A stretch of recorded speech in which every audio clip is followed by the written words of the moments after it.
Let me start by saying something that might feel uncomfortable at first. Most people lose before they even begin this challenge. Not because they don't have enough money, but because they don't respect the money they already have. You see that $100? It's easy to dismiss it. It feels small. It feels almost insignificant. You've probably spent that amount without thinking twice on food, subscriptions, random online shopping, and that right there, that habit is exactly why most people never turn $100 into $1,000. Now I want you to slow down for a second and really think about this. That $100 is not spending money anymore. It's not for comfort. It's not for entertainment. It is seed capital. And seed capital has one job: to grow. Imagine planting a seed in the ground. You don't dig it back up the next day because you're hungry. You don't say, well, it's just one seed, it won't matter. No, you protect it, you water it, you give it time, because you understand what it can become. That's the exact mindset shift you need to make right now. Because the moment you start treating that $100 like an investor would, everything changes. Every dollar becomes a decision. Every decision becomes a strategy. And suddenly, you're not just someone trying to make money, you're someone building something. Now listen carefully. This is where most people go wrong. They think like consumers. They ask, what can I buy? But investors ask a completely different question. They ask, how can this money come back to me with more? Feel the difference there. One question drains your money. The other multiplies it. So from this moment forward, every time you even think about spending a single dollar from that $100, I want a little voice in your head challenge you. Not aggressively, but firmly. Is this going to grow my money or shrink it? And if the answer is shrink, you already know what to do. Now, I'm not saying this will be easy. There will be moments where you'll feel tempted, moments where you'll doubt whether $100 is even enough to start, moments where your mind will try to pull you back into old habits. That's normal. But this challenge isn't just about money, it's about discipline. Because here's the truth most people don't want to hear. Turning $100 into $1,000 is not about luck. It's not about finding some magical idea. It's about how you think, how you decide, how you act under pressure. And right now, you're training that mindset. So take a breath and commit to this. That $100 is no longer casual money. It's not spare change. It's your first investment. It's your starting line. And how you treat it from this point forward will determine everything that comes next. Because the people who win this challenge, they don't just grow money, they become the kind of person who knows how to grow money. Now that you've locked in the mindset, now comes the part where most people either gain momentum or completely stall out. Choosing what to actually do with that $100. And I need you to hear this clearly. This is not the time to chase complicated ideas. This is not the time to build the perfect business. If you start overthinking here, you're going to burn time, lose energy, and that $100 will just sit there doing nothing. And money that sits dies. So instead, I want you to lean into something very different.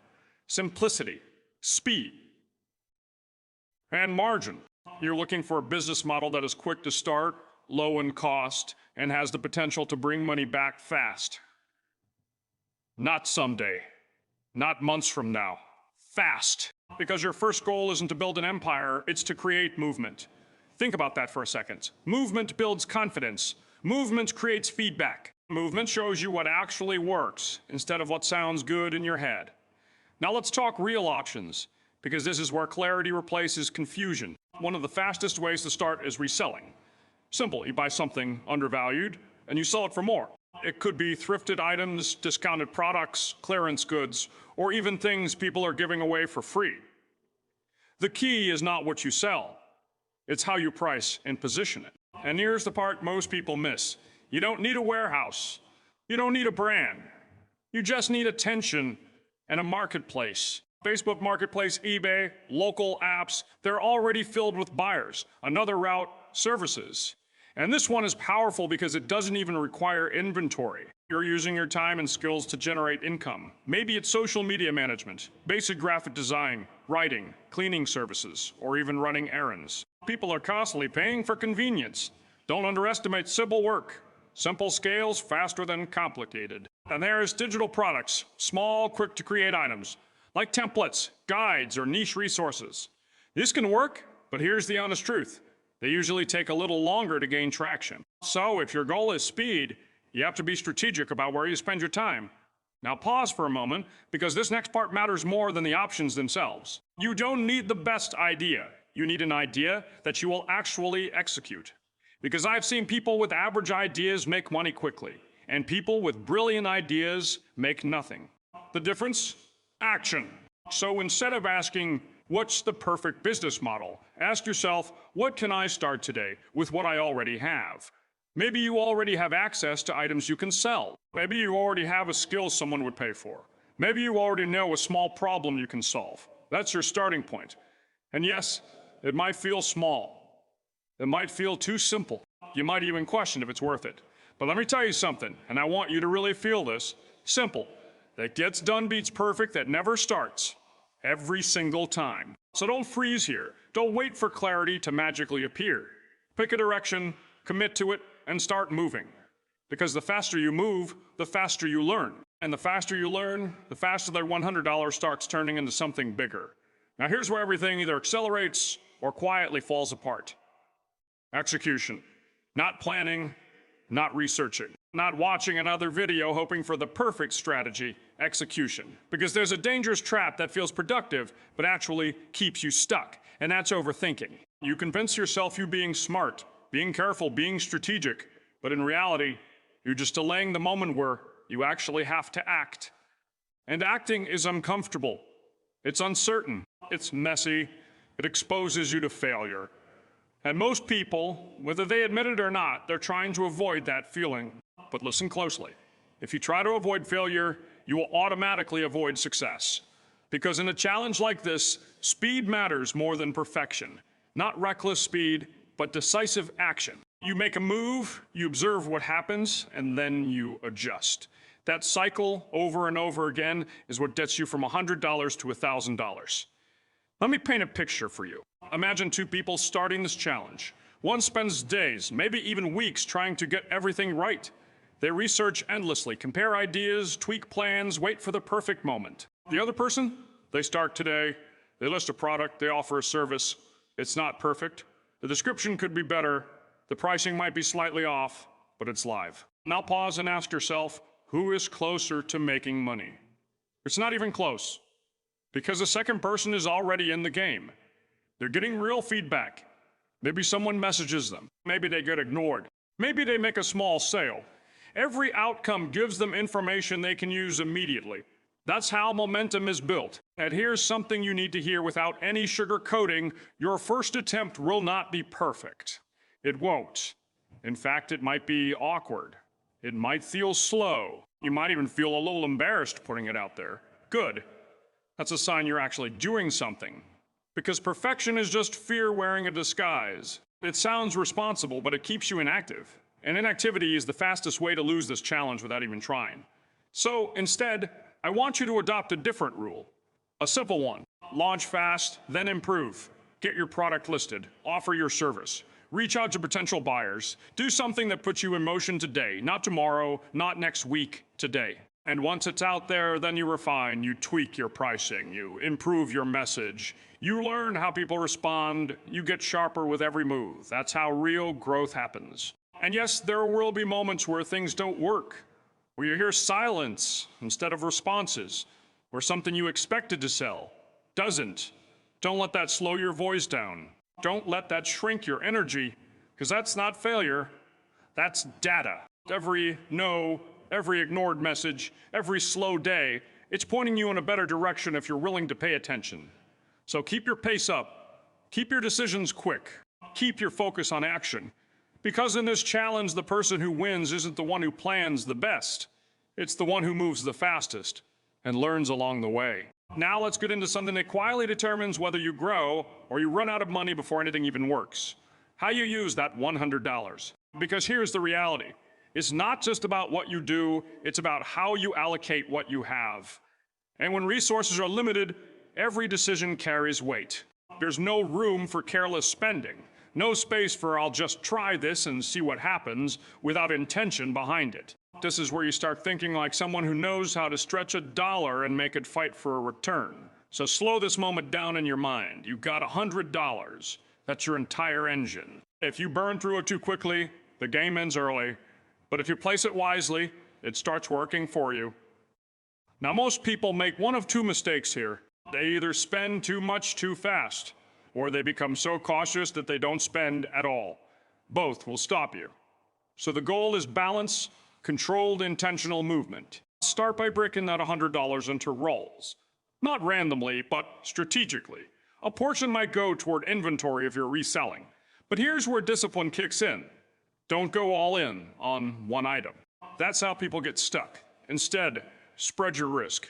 Smaller bets, multiple opportunities. You're increasing your chances of something working instead of depending on one outcome. Another portion might go toward visibility, because even the best product means nothing if nobody sees it. That could be boosting a listing, improving photos, or using simple tools to make your offer stand out.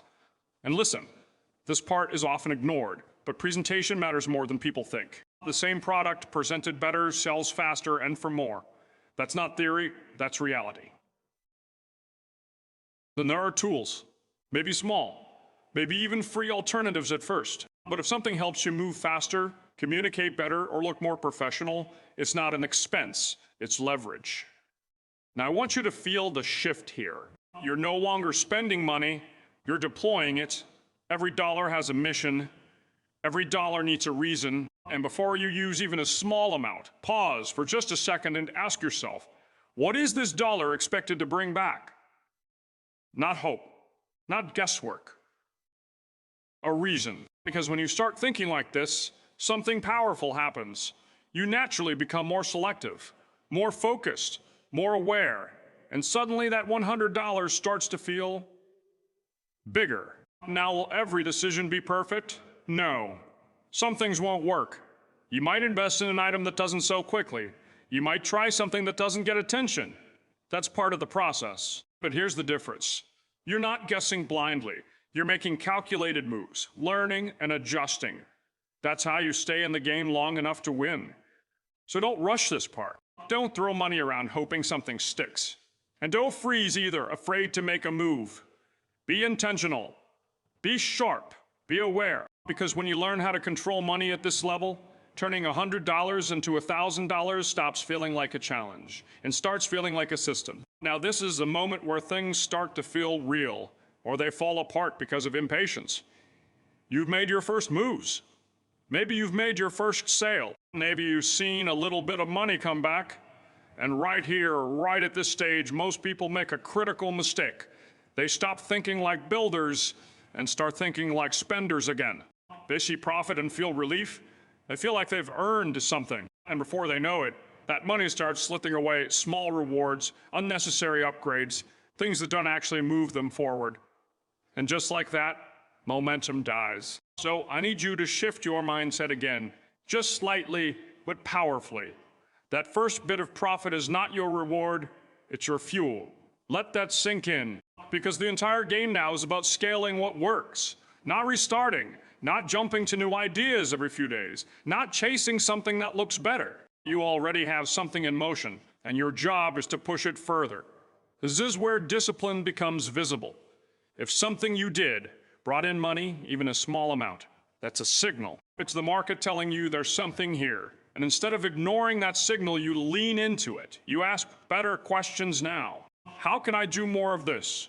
How can I do this faster? How can I improve this so it brings in more? That's how growth actually happens. Let's say you sold a product. Instead of stopping there, you reinvest. You get more of that product or similar ones. Maybe you improve your listing. Maybe you adjust the price slightly based on demand. You refine your approach using real experience, not guesses. Or if it's a service, maybe you delivered value once. Now you look for ways to streamline it. Can you serve more people in less time? Can you package it better? Can you increase your rate because you now have proof? That's scaling. And here's where your energy matters. At the beginning, everything feels uncertain. But once you see something work even a little, you need to lean in with confidence, not arrogance, but certainty that you're on a path that's already producing results. Because too many people hesitate right here. They slow down. They second guess. They start exploring new ideas before fully maximizing the one that's already working. And that hesitation costs them growth. So keep your foot on the gas. Reinvest consistently, not recklessly, but intentionally. Each cycle should build on the last. Your $100 becomes $150. That $150 becomes $300. And it keeps stacking because you're not pulling money out too early. You're letting it compound. And yes, there will be moments where you're tempted to switch things up. Something new will catch your attention. It will look easier, faster, more exciting. Stay grounded. Because scaling isn't exciting in the beginning. It's repetitive. It's focused. It's doing the same thing, better and better, until the results become undeniable. And that's when things start to accelerate. So don't break your own momentum.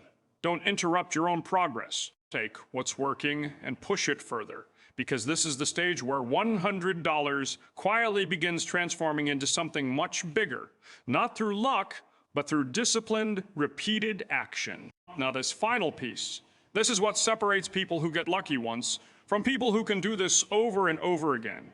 Tracking. And I know, the moment you hear that word, it doesn't feel exciting. It doesn't feel like progress.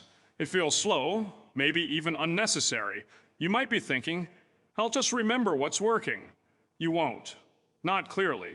Not accurately. And definitely not in a way that helps you grow. Because when you're in the middle of taking action, buying, selling, testing, adjusting, everything starts to blur together. What felt like a good decision might not actually be profitable. What felt slow might actually be your best performer. Without tracking, you're just guessing. So bring your pace down for a second and really understand this. Tracking is not about being perfect. It's about being aware. You need to know where your money is going and where it's coming from. Even if it's simple, even if it's just written down somewhere. Every dollar in, every dollar out. Because the moment you start seeing your numbers clearly, something shifts in your mind. It's no longer emotional. It's no longer based on, I think this is working. You know. And that clarity, it gives you control. Now imagine this. You've tried a few different approaches. Maybe you sold a couple of items, tested a service, spent a little on promotion. Without tracking, it all just feels like activity. But with tracking, patterns start to appear. You notice one product sells faster than others. You notice one type of customer responds more. You notice where you're wasting money without getting results. That's powerful, because now you're not starting from zero every time. You're building knowledge, real practical knowledge that sharpens your next move. And let's talk about mistakes for a second, because they're coming. There will be decisions that don't work, money that doesn't come back the way you expected. That's part of this. But here's the difference. When you track, mistakes stop being losses and start becoming lessons. You can look back and say, all right, that didn't work. Why? And more importantly, what will I do differently next time? That's how you improve quickly. Without that reflection, people repeat the same errors again and again, wondering why nothing changes. Now, don't overcomplicate this. You don't need fancy systems. You don't need advanced tools. A simple note, a basic spreadsheet. That's enough. What matters is consistency. Every move you make, you record it. Every result you get, you pay attention to it. Over time, this builds a level of awareness that most people never reach. And once you have that, you stop relying on luck completely. You start making decisions with confidence. You start avoiding unnecessary risks. You start doubling down on what actually works, not what feels good in the moment. So as you go through this challenge, don't just focus on making money. Focus on understanding how you're making it. Because in the end, hitting $1,000 is powerful. But knowing exactly how you got there, that's what makes it repeatable. And that's what turns a one-time win into a skill you carry for life. Now take what you've learned, start today, and turn that $100 into proof that you can create something from nothing.